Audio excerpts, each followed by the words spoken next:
जब जब श्री कृष्ण का नाम लिया गया है, ऐसा कभी नहीं हुआ कि राधा जी का नाम लिया गया हो।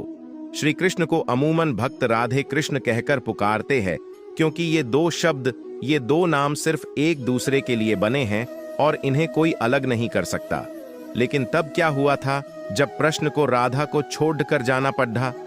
बिना कृष्ण के आखिर राधा कैसे रही होगी? ये सवाल के मन में व्याकुलता पैदा कर देता है। आज हम राधा के जीवन के वो पन्ने पलटने जा रहे हैं। इसके बारे में हम में से ज्यादातर लोगों को कुछ नहीं पता होगा। कृष्ण से राधा और राधा से कृष्ण को कोई जुदा नहीं कर सकता, लेकिन हालात और वक्त नहीं, इन्हें भी नहीं बख्शा। ये हम सभी जानते हैं कि कृष्ण का बचपन वृंदावन की गलियों को पिता नटखट नंदलाल अपनी डील आओ से सभी को प्रसन्न करते तो कुछ को परेशान भी करते, लेकिन कृष्ण के साथ ही वृंदावन की खुशियां थीं। कृष्ण ने अपनी बांसुरी की मधुर ध्वनि से का दिल जीता, लेकिन सबसे अधिक यदि कोई उनकी बांसुरी सम्मोहित था तो वो रहा थी, लेकिन रात हंसी कहीं ज्यादा प्यार कृष्ण उन्हें करते थे। राधा कृष्ण से उम्र में 5 वर्ष बढ़ी थी, लेकिन फिर भी इस बात का फर्क ना कृष्ण को बढ़ा और ना ही रहा था। कहो और आधा वृंदावन से कुछ ही दूरी पर रेपली नामक गांव में रहती थी, लेकिन रोजाना कृष्ण की मधुर बांसुरी की आवाज से वो खींची चली आती थी। कृष्ण का जीवन भी साधारण नहीं था। धीरे धीरे वह समय निकट आ रहा था जब कृष्ण को वृंदावन छोड़कर मथुरा जाना था।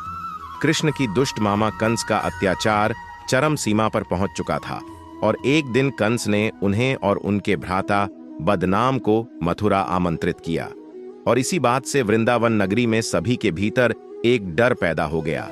वृंदावन में मानो जैसे मातम छा गया था।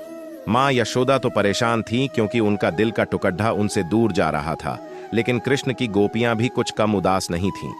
दोनों को लेने के लिए द्वारा भेजा, जिसके आते ही सभी ने उस रथ के आसपास घेरा बना लिया, ये सोचकर कि कृष्ण को नहीं जाने देंगे। उधर कृष्ण को राधा की चिंता सताने लगी थी और वे सोचने लगे थे कि जाने से पहले एक बार राधा से मिले मौका पाते ही में छिपकर वहां से निकल गए, और फिर उन्हें रात हम मिली, जिसे देखते ही वह कुछ कह न सके। राधा कृष्ण के इस मिलन की कहानी बहुत अद्भुत है। दोनों ना तो कुछ बोल रहे थे, ना कुछ महसूस कर रहे थे, बस चुप थे। राधा कृष्णन को ना केवल जानती थीं, बल्कि उनके मन और उनके दिमाग को भी समझती थी। कृष्ण के मन में क्या चल रहा है वे पहले से ही भांप लेती थीं, इसलिए शायद उन दोनों को उस समय कुछ बोलने की आवश्यकता नहीं हुई। और आखिर राधा को अलविदा कहकर कृष्ण लौट आए और आकर गोपियों को भी समझाया और अनुमति लेने के बाद वहां से चले गए। और वृंदावन है कृष्ण के बिना हो गया।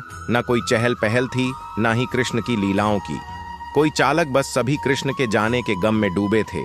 परंतु दूसरी ओर रात हर कोई इस बात का कोई फर्क नहीं पड़ रहा था, क्योंकि उनकी दृष्टि में कृष्ण कभी उनसे अलग हुए ही नहीं थे। शारीरिक रूप से जुलाई में ना उनके लिए कोई महत्व नहीं रखता था। यदि कुछ महत्वपूर्ण था तो राधा कृष्ण का भावनात्मक रूप से हमेशा जुड़ा रहना। कृष्ण के जाने के बाद राधा पूरे दिन उन्हीं के बारे में सोचती रहती, और ऐसे ही लंबा अरसा बीत गया। लेकिन आने वाले समय में राधा की जिंदगी क्या मोड़ लेने वाली थी, उन्हें इसका अंदाजा भी नहीं था, जो हर लड़की के साथ होता है वहीं राधा के साथ भी हुआ। माता पिता के दबाव में आकर राधा को भी विवाह करना पड़ रहा, और विवाह के बाद अपना जीवन संतान घर गृहस्थी के नाम करना पड़ रहा। लेकिन दिल के किसी कोने में अब भी कृष्ण मौजूद। दिन बीतते गए, वर्ष बीत गए, और समय आ गया था कि अब राधा काफी वृद्ध हो गई थी। और फिर एक आदमी चुपके से घर से निकल गई और घूमते घूमते कृष्ण की द्वारका नगरी जा पहुंची। वहां पहुंचते ही उन्होंने कृष्ण से मिलने के लिए निवेदन किया, लेकिन पहली बार उन्हें मौका प्राप्त तब हुआ जब कृष्ण काफी लोगों के बीच घिरे हुए खड़ी डीढ़े थे, और राधा को देखते ही कृष्ण की खुशी का ठिकाना नहीं रहा। लेकिन तब भी दोनों में कोई वार्तालाप नहीं हुई, क्योंकि अभी भी उन्हें की आवश्यकता नहीं थी। कहते हैं कि राधा कौन थी, यह द्वारिका नगरी में कोई नहीं जानता था। राधा के अनुरोध पर कृष्ण ने उन्हें महल में एक देविका के रूप में नियुक्त कर दिया। वे दिन भर महल में रहती, महल से संबंधित कार्यों को देखती है, और जब भी मौका मिलता है दूर खड़ी डीढ़े होकर कृष्ण के दर्शन कर लेते हैं। लेकिन फिर भी ना जाने क्यों रात हमें धीरे धीरे एक पैदा हुआ था, जो बीतते समय के साथ बढ़ता चला गया, और उन्हें फिर से कृष्ण से दूर जाने का डर सता रहा था। उनकी भावनाएं उन्हें कृष्ण के पास नहीं रहने दी थीं।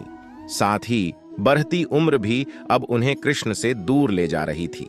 और आखिर एक शाम महल सुबह चुपके से निकल गई और ना जाने किस ओर चलती। वह नहीं जानती थी कि वह कहां जा रही है, आगे मार्ग पर क्या मिलेगा। बस चलती जा रही थी। परंतु कृष्ण तो भगवान हैं, ये सब जानते थे, इसलिए अपने अंतर मन में भी जानती थी कि राह था कहां जा रही है। फिर वह समयाख्या जब राधा कृष्ण की आवश्यकता पड्डीडड ही थी, बस किसी तरह कृष्ण को देखना चाहती थी। और जैसे ही ये तमन्ना उनके मन में आई, कृष्ण उनके सामने प्रकट हो गई। कृष्ण को अपने सामने देखकर राधा खुश हो गई। परंतु दूसरी ओर इस समय निकट आ गया था जब राधा अपने प्राण त्याग कर दुनिया को अलविदा कहना चाहती थी। कृष्णा रात हंसे प्रश्न किया, कहा कि वो उनसे कुछ मार्ग है, लेकिन राधा ने मना कर दिया। कृष्णा फिर से कहा कि जीवन भर रहा था, तुमने मुझसे कभी कुछ नहीं मांग रहा। कृष्ण के अनुरोध पर राधा ने उनसे आखिरी बार बांसुरी बजाने के लिए कहा और कृष्ण बिना देरी किए बांसुरी को निकाला और बेहद मधुर धुन बजाने लगे। और बांसुरी की आवाज जैसे ही उनके कानों में कई, राधा ने अपनी आंखें बंद कर लीं और धीरे धीरे राधा ने अपना शरीर त्याग दिया और दुनिया से चली गई। उनके जाते ही कृष्ण राधा को अपनी गोद में ले लिया और आधा से चिपटकर रोने लगे। उनकी आंखों से आंसू रुकने का नाम नहीं ले रहे थे और उसी दिन से कृष्ण बांसुरी को कभी नहीं बचाया। तो ये थी राधा और कृष्ण के जीवन की कहानी। अगर आपको पसंद आई हो तो सिलाई करें, शेयर करें, कमेंट करें। और हाँ, अगर आप हमारे चैनल में नए हैं तो हमारे चैनल को सब्सक्राइब जरूर करें। साथ ही अगर आप किसी व्यक्ति शेष के बारे में कुछ जानना चाहते हैं तो हमें कमेंट करके बताएं।